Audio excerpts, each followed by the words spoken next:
Yeah. But no, I like the guys. They're just really weird. Yeah. Do you know what I heard about the Spastics? I heard the Spastics are trying to start beef with somebody. Yeah, I saw that also. Well, Spastics. Here's the deal. This is like Zach Greinke. This is like Zach Greinke going against Carlos Quinton. But that's not even an accurate comparison because Zach and we are Carlos Quinton. And there's Zach Greinke. But that doesn't even work, right? Because Zach Greinke, he stood up and he fought for himself. This is more like Traber going against that little Japanese guy. Traber comes running out. We are Jim Traber in this scenario. And the Oral Spastics are the little Japanese baseball player running after him. Like, it's not even a fair fight. I mean, come on. We have Bert's story time. We have the button lover. This is not a fair fight. Are you kidding me? Oral Spastics want to beef with us? This is a joke, man. This is an absolute joke. I'm done.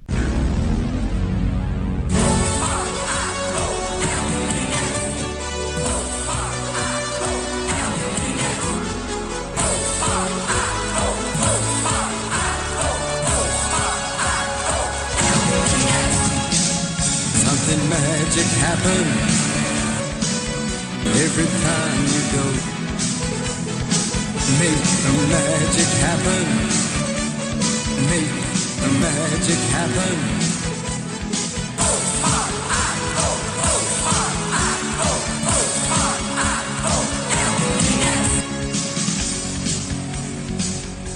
Hello again, boys and girls, to the Oriole Spastics podcast. This is episode 336 of the Oriole Spastics podcast. I can't believe we've come this far. Hosting today with you, Dean Eastlake, and I'm joined, as always, by Chris Knightsey. Coodle-doodle-doo, coodle-doodle-doo. Hello. And Charlie Hoppus. Well, that certainly wasn't weird. I thought that was pretty normal, as these sorts of things go. Coming up on today's show, we have some new sections for you guys to listen to. We did some market research and found people just love sections of podcasts, and they like divvying it up into these certain sections, doing the same sections every week. So we're going to do those sections for you. Coming up on today's show, we have the section Friday night and the 2 following nights. On Coke and rum, I'm like, so what? I'm drunk. We have quick questions. Oh, that's wrong. And we also have everyone's favorite story time with Charlie.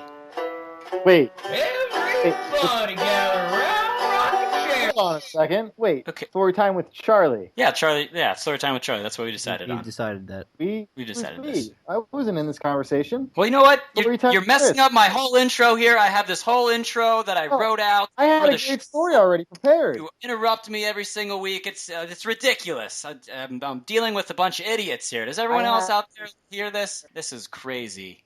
Just let me finish. Just let me tell them what's coming up on today's show. So we have story time with Charlie, quick questions. We already got that. Of course, we always end every show with I've made a huge mistake, and we'll hear from the Earth's least competent summer hire to tell us what we messed up on the show. Well, she's least competent, but we're glad to have her. We're thankful, nevertheless. It is nice to have a summer hire. As bad as she is. Well, today we wrapped up yet another series. We won the series, but we lost the capper. What happened today? Oh, what happened today? Well, Buck Showalter went to Pedro Strop instead of many of the other relievers in his bullpen to take care of, I think it was bases loaded. 2 on, no out. 2-1. Close enough. It ended up, what they ended up scoring like 6 runs or something. Yes, it was bad. It was bad. And none of it, at no point did it look competitive. It looked like batting practice as soon as he came in. Yeah, I kind of expected him to actually be a little bit better. Expected him to kind of regain what he had before. But apparently that is not true, and that was wrong. Good series other than the 7th inning, though, in that one game. Oh, yeah. Absolutely. I loved Tuesday's game. Was probably one of my favorite games I've seen all year. It was just like littered with defensive gems, both from the Angels and from the O's. Manny obviously had his thousands of charging in from third base, barehanded throws. We had some good plays from Markakis. Actually, I think, did Flaherty have another error? No. Flaherty is above reproach. I don't know if he had another error or not, but let's just back off my boy Flaherty. Back off your boy. Talk about that. Flaherty. Mr. F. Mr. F. Flaherty. Mr. F. He can't be stopped. Yeah. Also, we had JJ JJ getting robbed by a different Angel center fielder in Camden Yards. That was Peter upsetting. Borges. Oh, man, I wanted to try that one. I should have asked you this. I actually know how to say that one because I've been hearing them say it all week. Yeah, and it's something I've always said. It's a motto I've always lived by. Baseball is a game of inches. I noticed, especially in that game, I think it was the 8th inning, 2 outs going up against Jason Vargas in the bottom of the 8th, and we have 3 straight infield singles. Everyone's just beating it out down the first baseline. That pitch goes, an inch higher, inch lower. Maybe the ball goes an inch further to the left or the right, or an inch slower, an inch slower, inch faster, maybe. Right. We're not talking about how we take the lead in that situation, but all that those 3 infield hits set it up. That the next pitch to Markakis was a little bit, probably about an inch higher than what they actually wanted. Markakis was able to put that ball into center field, a couple inches above the reach of the shortstop, and that led to 2 more runs for us. Baseball is really just a game of inches, and those inches worked out for the Orioles in that situation. They add up to like feet, and over the course of the season, the feet add up to a mile. 1 mile. Exactly. 1 mile. And that's what the Orioles are miles ahead from where we thought they would be with a pitching staff like this. I think it's safe to say. Yeah. Poor JJ, speaking of game of inches, he had a double on Monday that was off the top of the wall. Maybe it was Sunday. Off the top of the wall, 2 inches short of a home run, and then got robbed when he hit one, 413 feet. Got to hit it 440 feet. That's the only way. Game of feet here, folks. Speaking of feet and inches, let's inch our way through the rest of our sections. This Friday night and the 2 following nights, we have Boston coming up for a 4-game series. Boston's coming in pretty hot. They're 7-3 of their last 10. We have to throw 4 starters out there, unfortunately. And double unfortunately, 2 of those starters haven't been pitching very consistently lately. Guzman and Sweaty. Can we just pause for a moment? we gotta start getting some of these right. Last week, I'll get to last week, but Gauze. If I were to like a medical slice open, you for what would you put on that? Pronouncing my name wrong, I would put Gauze on it. Well, your name's easy to say. Eastlake. Eastlake. You would be surprised. Gauze. So speaking of pronunciations, you did good with Casilla last week. Very proud of you. Thank you. We have a new player in the realm of baseball who came up. He's coming up slugging. He plays for the Dodgers. Would you care to give us a shot at the new young Dodger slugger? Oh man, yeah, the hot rookie Yalis Puig. Pug. Hold on, wait. Let me try that again. The first one had an N. Yasiel. Puggy. Are you done yet? All right. Yasiel Puig. Yasiel Puig. That's pretty close. Pugs. That was pretty close. The first time, I think you had an N in Puig, and I don't even know what you put in Yasiel. So look, I watch my baseball highlights on mute at night, so I don't really catch the pronunciations. That's fine. So as you were saying, I did catch him getting hit in the face. Oh yeah, dude, that fight. Are we supposed to talk about that fight later? Can we talk about it right now? We can talk about it right now. This is the time. What's with Zach Greinke getting himself into those situations repeatedly? Zach Greinke. 2 times already this year. Zach Greinke, I mean, I heard we have a little bit of beef, too. This other section, like 77-38 or something, it's pretty similar to last night's fight between, the brawl between the Dodgers and the Diamondbacks. You had Don Mattingly throwing Alan Trammell to the ground. Yes! That's pretty much similar to this podcast battle we have with this section 33 or something. It's pretty much I've never butchered a Hall of Famers name. Trammell. Come on. Alan Trammell, man. I know, Alan Trammell. I know. Trammell. He did get body slammed. The funniest thing I've read about that brawl was somebody tweeted out that it looked like their baseball card collection was having a fight. Well, I loved when somebody was restraining. It was Kirk Gibson and Mark McGwire. Someone was restraining Mark McGwire. Yeah, Matt Williams. How do you restrain Mark McGwire? Matt Williams was bazookas. Matt Williams was restraining him because Matt Williams also has bazookas.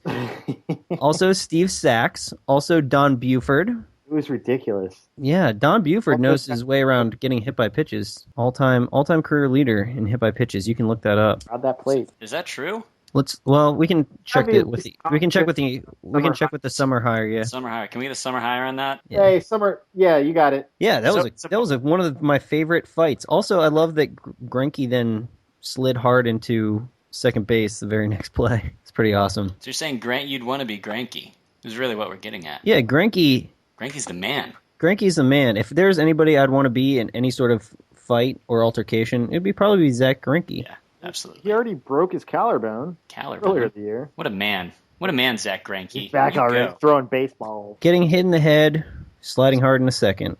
Who even cares? Zach Greinke. Real American hero. Oh, we should definitely have that. All right, Boston. Boston's coming to town. Boston. Big Pappy. Is he still playing? Dude, he's playing, and he's playing pretty good. This is city. I don't know how you made Big Pappy sound like Arnold there.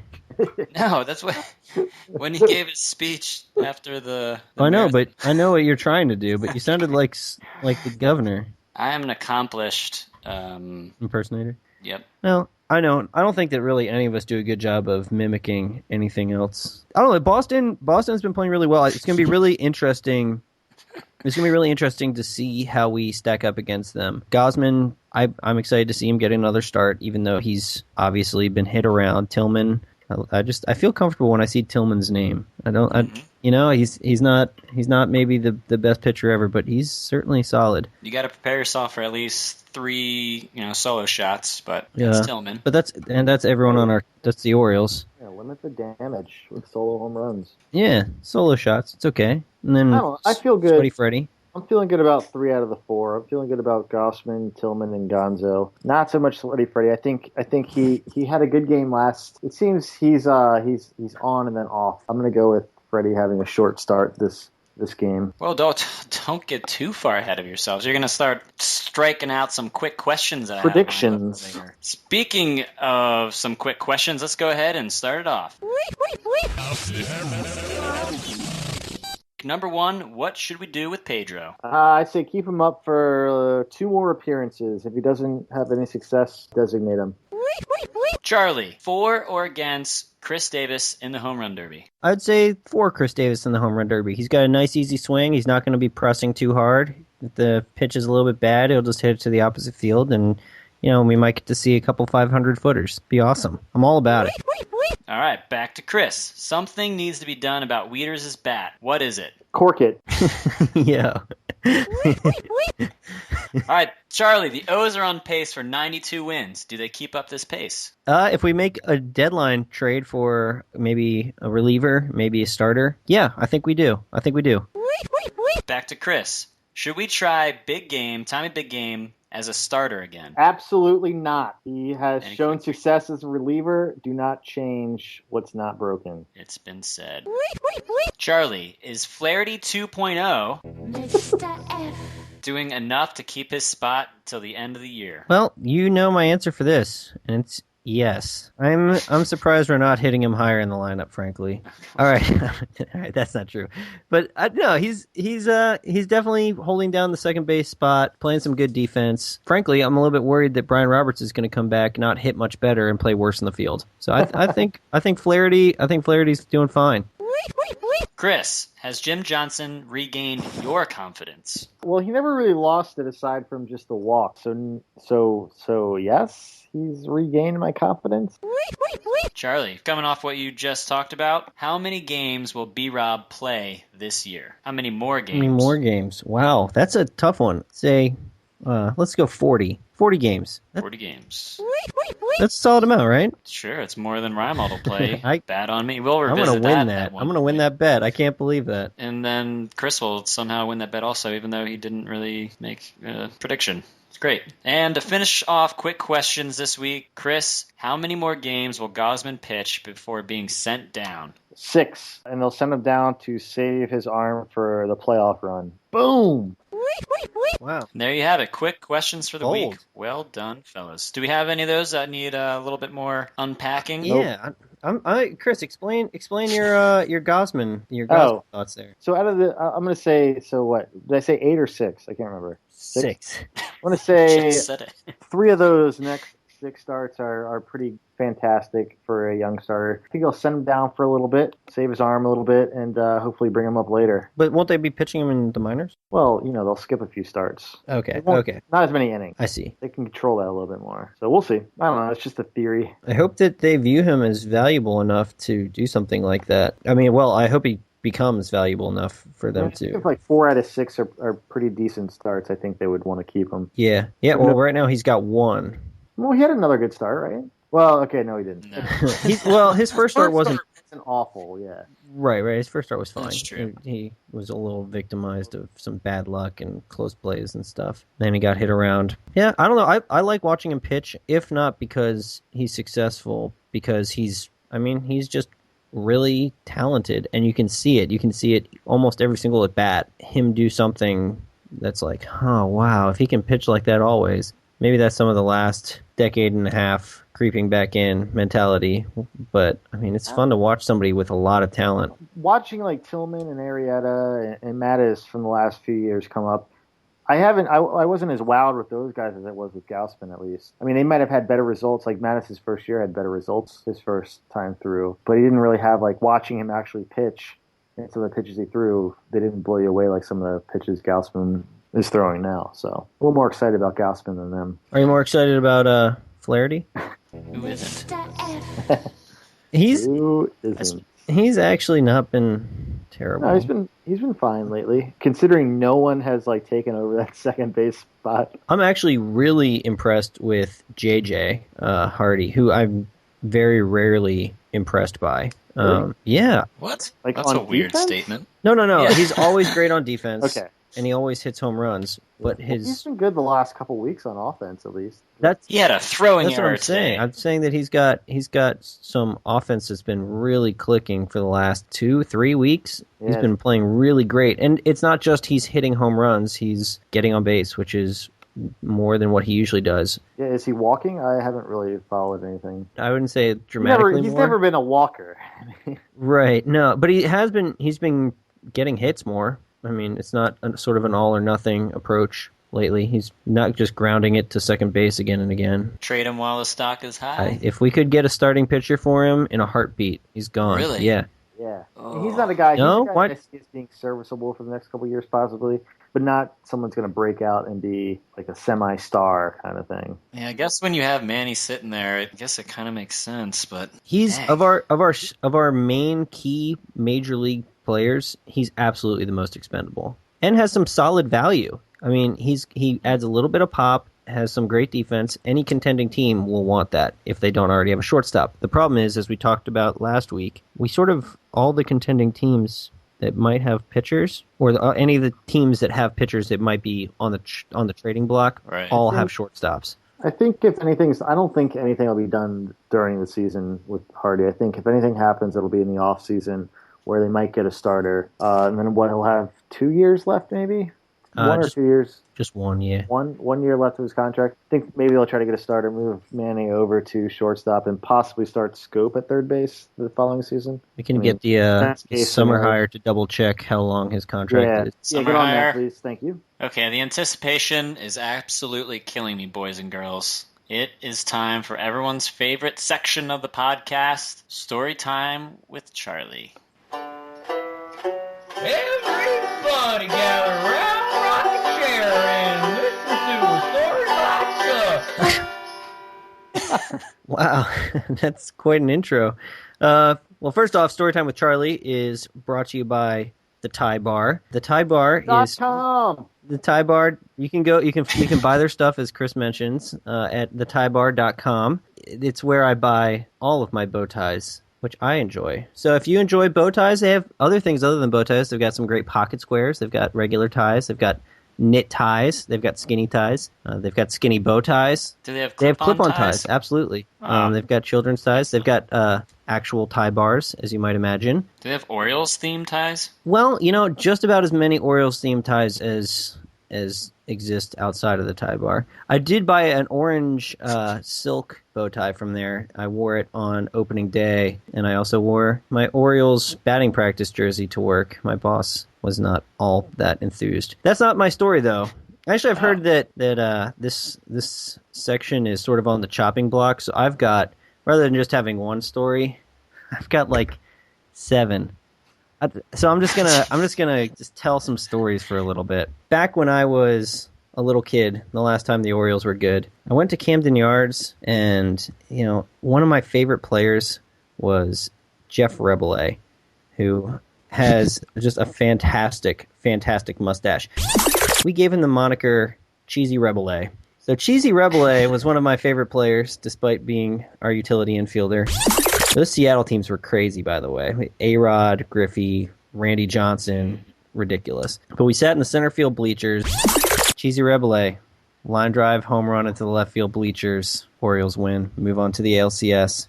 One of the finest moments of my childhood. One time, I was playing backyard baseball. My friend Steve, we were playing with a tennis ball in the middle bag. Steve Holt. Not Steve Holt, Steve Gill. He hit this tennis ball so far that it landed in somebody's pickup truck that was driving past. He finally realized that like these kids were running after his car for a reason, and he pulled over, and we had to ask for our tennis ball back. But then we were too tired to play any baseball. Anyway, that reminds me of another story. Joe Gill, Steve's brother, actually used to make baseball cards. For Christmas, Steve and I each got a pack of Joe Gill baseball cards. Joe's actually a priest now. My favorite was I got a Mike Mussina insert, and it was made out of real wood. And he had made this baseball card out of wood and had it. I forget what he called it now. Yeah, no, it wasn't called the Woody. But anyway, so I still have those cards. They're great cards. I used to play the game MLB Showdown, which is an awesome card game made by Wizards of the Coast, the same people that made Pokemon cards. I'm sure all of you remember one-time Oriole Juan Guzman. Juan Guzman was sort of a cheat in this game because for some reason he was pretty good. He wasn't great, but for some reason he was only 40 points. Definitely a great bonus to have that. One time I went to Camden Yards and I have a relative that works in the Orioles organization. On my way into the stadium, I was handed a Free the Birds, for Pete's sake, hold-up sign that these protesters had to try to get Peter Angelos to sell the team. I was interviewed by the Baltimore Sun, and then a bunch of my relative's coworkers approached him with this article saying, "Is this person related to you?" And he had to disown me. That reminds me of another story. The other time I was watching on my iPhone. They've got the MLB at Bat Hey, app. It's do you guys have fantastic. iPhones? Does everyone Yeah. have an iPhone? Oh yeah, everyone has an iPhone. Yeah, I got an In this iPhone. day and age, Yeah. don't be ridiculous. I mean, who doesn't have an iPhone? Who doesn't? You can have all Everyone's got sorts of My great grandma's apps. got one. Dude, My 4-year-old daughter's got one. my grandmother's daughter has one. My favorite thing, though, about the MLB at Bat app is they have classic games, full games, available for free to just watch. One of my favorite games is they have I think it was a 16-inning Mets-Astros 1986 NLCS game, Game 6. One of the most endearing images that I can think of in terms of baseball, in terms of celebrations especially, is Jesse Orosco throws his glove up in the air, and even though he's in the frame for a while, and even though it looks like his glove is thrown straight up in the air, it never comes down. What? Where did it go? It's probably still up there in the sky. Did you find it? Do you have a show and tell for us? Did you find the glove? Is that about the story? No, the story is just that I watched that once. I have one last story. Dean and I played on the same rec baseball team when we were sophomores in high school. Joking around one day, I said that I would pitch, and also joking around, my coach said, "Okay." So I decided to really try to be as unpredictable as possible. So I had extremely high leg kicks and stuff like that, but I couldn't throw it very hard. I had a fastball and a changeup. I brought in a radar ball. My fastball measured 45 miles an hour. And my changeup didn't register on the radar ball. This guy started to steal home, and I saw that, obviously, but he was going to make it. So what I did is I threw behind the right-handed batter who was starting to back out of the box to allow the guy to slide home, and I hit the guy with the pitch. The guy had to go back down the third. That's all I got for story time. That's it? Are you sure? I mean, you didn't really take that much time. I mean, Is I that could it? drum up a couple more. Do you want to hear some more? Please They're don't. going in the archives. We gotta come to the end here, boys and girls. It's been a great podcast, but we want to end this podcast like we do all our other podcasts and get to. We end with I've made a huge mistake. Instead of always coming to me saying, I've made a huge mistake. You're admitted to a mistake. You've made a huge mistake. I've made a huge mistake. I've made a huge mistake. I've made a huge mistake. I've made a huge mistake. I've made a huge mistake. You've made a huge mistake. I've made a huge mistake. I've made a huge mistake. I've made a huge mistake. I've made a huge mistake. We probably didn't make any mistakes, but who has made a mistake? Who would like to own up to an error, omission, or someone? Does anyone have an apology to give for their performance this week or past weeks? Well, it's probably too late to apologize for this, but I just want to take a little time and apologize to the guys at Section 336. They really put on a good podcast. I'd say that they put on a great podcast. I think that maybe they're not as committed to podcast duels as some people. So I don't know. They're kind of just weird guys, I think. Yeah, I was listening to their podcast actually today, and they're just Wait, half of their podcast. well, 27 minutes. Sorry. Well, yeah, I wouldn't want to be mistaken for listening to the entire thing. 27 any minutes podcast. of their podcast, right? Exactly. I don't. That's not my thing.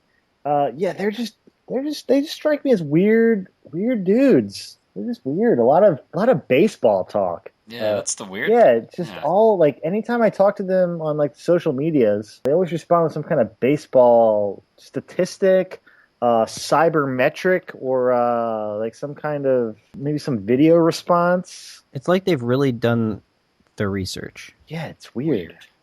Anyway, so apologies to Section 336. I'd like to apologize for mispronouncing Kevin Gossman's name. In no Don't- time did I ever forget how to actually say his Dean, name. don't be sorry for that. It happens. It doesn't I would like matter. to apologize for pronouncing Alan Trammell's name wrong earlier. If Charlie doesn't do it, then I shouldn't do it. So No, you shouldn't. yeah. You've made a huge You mistake. seem to have some sort of head injury that would make you mispronounce something like that. Maybe I should call an ambulance. It's time now for the Earth's least competent summer hire. So, Dan, how'd we do this week on the podcast? Well, you guys, for one, you don't enunciate your words properly. I have a few notes that I kind of took down while listening. Chris, you keep like saying that, but like the way that you say that is like you're trying to do like a British accent. How many times are you going to say like? And let me continue. And like you think you're so cool, and I want to get away from that on this podcast.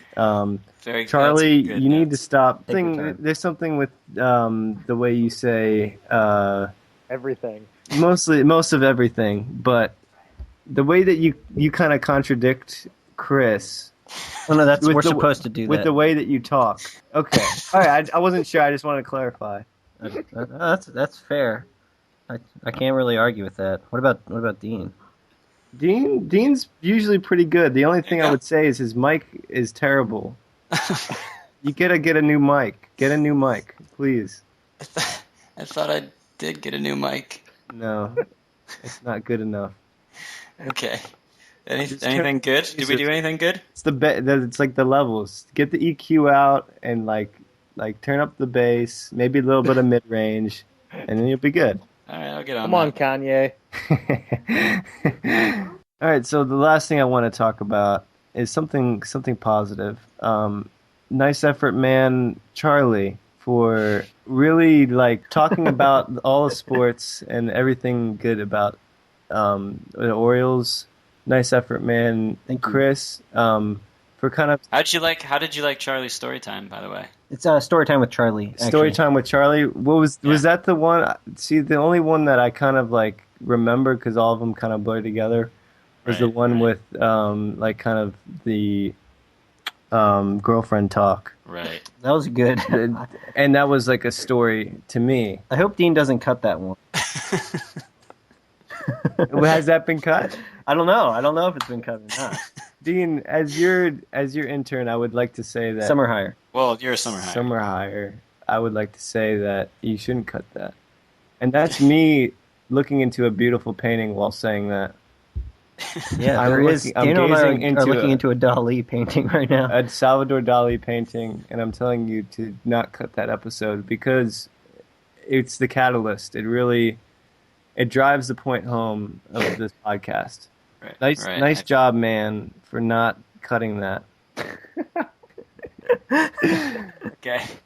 Thanks a lot there, Earth's least competent summer hire. You've definitely proved your worth to us and really kind of proved your title. So good job on that. And on that note, we'll go ahead and end this edition of the Oral Spastics podcast. Yeah, don't forget everybody. Don't forget to follow us on Tinder. I do love Tinder. Just on our Tinder page. Tinder. At Orioles Spastics. Follow us on Facebook, Twitter, email us, get your fan mail in. We'd love to hear from you all.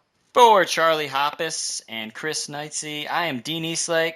Thanks, as always, for listening, and remember to drink responsibly.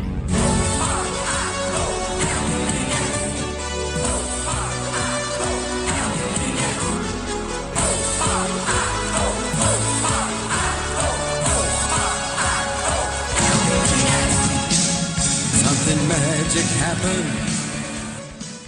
This entire podcast has been based on Section 336, a much better podcast than Oriole Spastics. Matt, however, does seem a little bit abusive. Bert and Josh, feel free to jump ship and join Oriole Spastics whenever you'd like to.